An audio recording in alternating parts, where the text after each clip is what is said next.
Welcome to Pindar Poetry. We hope you learned something new. You start by aligning the essentials. Make sure both your source device and the AirPlay receiver are on the same Wi-Fi network, not a guest SSID. Once done, enable Bluetooth briefly to speed discovery and turn off any VPN or proxy that could block local services. Restart the router and the receiving device. This clears stale bonjour entries. While they reboot, check the receiver's firmware version. Older firmware often breaks AirPlay discovery, so update if an update is available.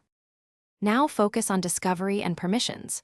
Open the receiver's AirPlay settings and allow connections from the appropriate scope, either anyone or same network depending on security needs.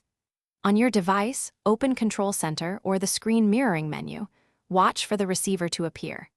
If it doesn't, use simple network tools, ping the device IP, or run an MDNS discovery app to confirm the receiver broadcasts its service. Also make sure UDP ports used by AirPlay are not blocked. Finish by selecting the receiver from your device list and entering the AirPlay code if prompted. Watch for immediate playback and smooth audio/video sync. If connection still fails, power cycle both source and receiver.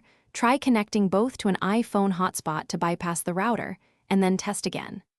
As a last resort, backup settings and factory reset the receiver, because corrupted configs can block AirPlay. If problems persist after these steps, the hotspot isolation test tells you whether the router is the root cause. Thanks for watching. Consider subscribing if we helped you.